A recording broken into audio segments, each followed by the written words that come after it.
नमस्कार मित्रांनो, पुन्हा आपलं सगळ्यांचं मनपूर्वक स्वागत। तर आपल्याला पाठीमागे दिसतो आहे पळस फुललेला। तर आजचा जो आपला आगळा वेगळा विषय आहे तो म्हणजे काळा पळस। तर काळा पळस हा खरोखर असतो का, आणि मग असतो तर तो कसा असतो, त्याची फुलं खरोखर काळे असतात का, किंवा तो कसा ओळखावा, याचं आयुर्वेदिक महत्त्व काय काय आहे, त्यानंतर याचं इतर महत्त्व काय काय, या सगळ्या प्रश्नांचा आज आपण उलगडा करणार आहोत। बघा, असं आहे जंगलामध्ये आपलं सगळ्यांचं लक्ष वेधून घेणार असं हे झाड, भारतीय देशी वृक्ष। तर या झाडाला पळस, पलाश अशा नावाने ओळखलं जातं। त्याचप्रमाणे फ्लेम ऑफ फॉरेस्ट म्हणजे जंगलातील आग असं या झाडाची आणखी एक ओळख आहे। त्यानंतर बुटिया मोनोस्पेरमा हे वैज्ञानिक नावाने झाड ओळखलं जातं। मोनोस्पेरमा या प्रजातीतील हे झाड आहे। हे झाड संपूर्ण भारतामध्ये आपल्याला बघायला मिळतं। आपल्या भारतासाठी एक अभिमान असणारं असं हे झाड आहे, कारण हे झाड खूप सुंदर असं फुलतं आणि आपलं अगदी सगळ्यांचं जे काही मन आहे ते आकर्षून घेतं। असं हे जंगलातील आकर्षक असं सुंदर असं झाड पळस। तर याच्या आधी आपण 3 प्रकार पाहिले, पिवळा पळस, त्यानंतर केशरी पळस, नंतर पांढरा पळस, आणि आज आपल्याला काळा पळस बघायचा आहे। तर तो कसा असतो हे आपल्याला आता बघायचं आहे। हे बघा, इथे माळा रानावर आपल्याला 2 पळसाची झाडं दिसत आहेत आणि त्याच्यातला एक काळा पळस आहे। तर मित्रांनो, हा आहे काळा पळस। काळा पळस याची ओळख कशी करावी मी तुम्हाला प्रत्यक्षात दाखवतो। आपण बघत आहोत काळ्या पळसाची ओळख। तर काळा पळस नेमका कुठे काळा असतो हे मी तुम्हाला दाखवतो। तर आपण जर फुलं बारकाईने निरीक्षण केले तर फुलाचा जो देठ आहे आणि निदलपुंज आहे तो काळा असतो। या बघा, इथे या ठिकाणी याच्यावर आपण हा काळा पळस प्रकार आहे असा ओळखतो। त्याचे फुल स्पेसिफिक काळे नसून त्याचं जे देठ असतं, हे देठ आणि निदलपुंज हे संपूर्ण काळ्या रंगाचं असतं। बघा, आपल्याला चूक दिसतंय असेल, हे बघा या प्रकारे। अगदी जो कायम स्वरूपी निसर्गामध्ये फिरत असेल त्याच्या पटकन लक्षात येईल हे। तर असं अनेक झाडं मी पाहिले आणि त्याच्यामधला हा फरक मला लक्षात आलेला आहे। या ठिकाणी देठाजवळ हा पळस काळा रंगाने असतो आणि म्हणून याला काळा पळस असं म्हणतात। हे बघा, फुलं इथं अगदी खूप काही गळून पडलेले आहेत, तरी याचा जो इथला जो कलर आहे काळा हा बदलत नाही। या फुलामध्ये स्पष्ट दिसतोय काळा कलर, हे बघा। तर मित्रांनो, काळ्या पळसाच्या ज्या कळ्या असतात या सुद्धा संपूर्ण अशा काळ्या कलरमध्ये दिसतात। इथं आपण बघू शकता अचूक फरक, हे बघा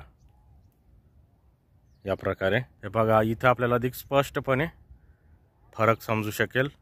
कलरमध्ये सुद्धा फरक असतो। हा खूप डार्क पिंक कलरमध्ये दिसतो आणि जो दुसरा आहे तो थोडा केशरी रंगाचा दिसतो। त्यानंतर मित्रांनो, हा आहे केशरी पळस। हे बघा, लगेच फरक कळतो आपल्याला। हा आहे केशरी पळस।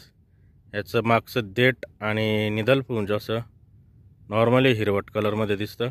अगदी कवळी कळी जरी पाहिली, खूप कवळं जरी फुल पाहिलं तरी याच प्रकारे दिसणार आहे। याचे जे देठ असतं, कळ्या असतात त्या हिरवट असतात, पोपटी कलरचे असतात। हे बघा, कोवळ्या कळ्या जरी घेतल्या तरी अशा हिरवट कलर दिसतं। बऱ्याचशांना शंका असेल की कवळं असल्यामुळे त्याचा जो निदलपुंज असतो तो काळाच दिसतो, तर असं नसतं। त्यानंतर हे बघा, हा केशरी पळस। याचं फूल बघा, या प्रकारे देठ आणि निदलपुंज हिरवट आहे, पोपटी आहे। फूल बघा याच प्रकारे थोडा केशरी दिसतो।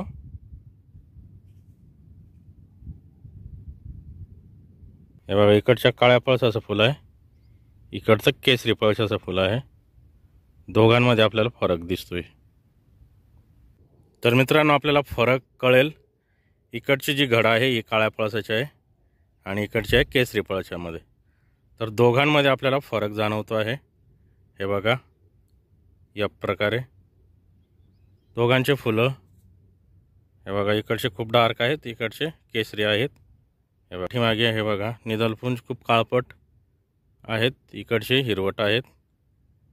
तर मागे आपल्याला दिसतं आहे हे आहे पळस फुललेलं आहे। तर पळस फुलण्याचं एक संकेत म्हणजे वसंत ऋतूचं आगमन। तर जंगलामध्ये सगळीकडे सुकसुकाट असते, म्हणजे कोणत्याही झाडाला पालवी नसते. अशा परिस्थितीमध्ये हे झाड फुलत असतं आणि या फुलांवर अनेक पक्षी येत असतात. त्यामुळे हे झाड आहे हे पक्ष्यांसाठी जीवनसंजीवनी आहे, वरदान आहे. कारण या फुलांमध्ये सुद्धा प्रचंड प्रमाणामध्ये मकरंद आहे आणि हे मकरंद चुकून पक्षी आपली ताण भागवत असतात. याच्यावर जवळजवळ 80% पक्षी येत असतात आणि त्याच्यातून आपलं जे काही भूका आहे ती भागवत असतात. तर आता या पळसाचं आमच्या आदिवासी संस्कृतीमध्ये काय उपयोग होतो हे मी तुम्हाला सांगतो. पळसाला सुद्धा आदिवासी संस्कृतीमध्ये खूप महत्त्वाचं असं स्थान आहे. या पळसाचं उपयोग आमच्याकडे जी काही नाचणी आहे म्हणजे नागली, हिला कंचरा म्हणतात, हिला देवाचं असं स्थान दिलं जातं या नागलीला आणि तिची पूजा होते. ती जेव्हा जेव्हा ही नागली काढून घरामध्ये आणली जाते किंवा ती रचली जाते, कापली जाते, तेव्हा तेव्हा त्या नाचणीची किंवा कंचरेची पूजा केली जाते. तर त्या पूजेसाठी या पळसाचं फूल अत्यंत उपयुक्त आहे. याच्यामध्ये काळा पळस असेल किंवा केसरी पळस असेल, दोघांचीही फुलं आपण या नाचणीची कंचरेची पूजेसाठी वापरत असतो. त्यानंतर ह्या झाडाचं लाकूडसुद्धा आमचे आदिवासी लोक ज्वलनासाठी वापरत नाही, त्याचं लाकूड लावत नाही. याला सुद्धा खूप मोलाचं असं स्थान दिलं गेलेलं आहे. पूर्वी लग्न कार्यामध्ये या पळसाच्या पानांच्या पत्रावळ्यांना अत्यंत असं मोलाचं असं स्थान होतं. प्रत्येक घरामध्ये मांडवाच्या दिवशी या पळसाच्या पत्रावळीमध्ये जेवण केलं जायचं आणि या पळसाच्या पत्रावळीमध्ये जेवण करणं हे सुद्धा एक अत्यंत आरोग्यदायी असं मानलं गेलेलं आहे. याची पत्रावळी आरोग्यदायी अशी आहे आणि त्यामुळे याच्या पत्रावळ्यामध्ये आमच्याकडे लग्नामध्ये जेवण केलं जातं. त्याचप्रमाणे कुठेही नैवेद्य जर दाखवायचं असेल तर या पळसाच्या पानावरती तो नैवेद्य दाखवला जातो. असं देवासाठी सुद्धा नैवेद्य दाखवण्यासाठी या पळसाच्या पानांचा उपयोग होतो. त्याचप्रमाणे धान्य टिकवण्यासाठी सुद्धा या पळसाचा फुलांचा उपयोग होतो. सगळ्यात महत्त्वाचा उपयोग या पळसाच्या फुलांचा म्हणजे आम्ही लहान असताना जे नैसर्गिक रंग आहेत, हे नैसर्गिक रंग जो केशरी रंग आहे तो या पळसाच्या फुलापासून तयार करत असे आणि त्या पळसाच्या कलरपासून होळी असेल, शिमगा असेल ते खेळलं जात असे. तर अशा या पळसाच्या फुलांचा उपयोग आम्ही लहानपणी आणखी एक आगळ्यावेगळ्या प्रकारे करत असू.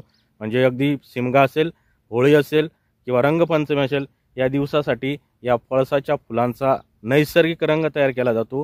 हे रंग इतकं मजबूत असतं की जर सफेद शर्टवर जर टाकलं तर ते डाग कधीच निघत नाही आणि त्यामुळे आम्ही लहानपणी या पळसाच्या फुलांचा उपयोग नैसर्गिक रंग तयार करण्यासाठी उपयोग करत असू.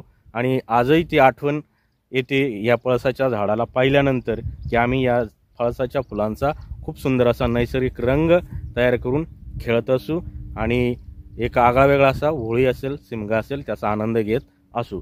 तर अशा या पळसाचा आमच्या आदिवासी संस्कृतीमध्ये उपयोग केला जातो. असा हा देशी वृक्ष आता खूप दुर्मिळ होत चाललेला आहे, बऱ्याच ठिकाणी नष्ट होत चाललेला आहे. तर असे देशी वृक्ष लावा. अगदी आपल्या घराशेजारी लावलं तरी चालतं. हे झाड लावण्यासाठी या झाडाच्या बिया आता परिपक्व होतील, त्या बिया लावतात आणि त्याच्यापासून नवीन झाड तयार करता येतं. तर या पळसाच्या बीला एकदा लावलं की त्याला परत पाणी द्यायची गरज पडत नाही. हे झाड आपोआप जगतं. इतकं मजबूत असं झाड आहे आणि त्यामुळे हे झाड आपण आपल्या शेतामध्ये, शेताच्या बांधावर, आपल्या अंगणामध्ये सुद्धा एक शो म्हणून लावू शकतो. याची फुलं खूप सुंदर अशी बघायला आणि दिसायला आहे.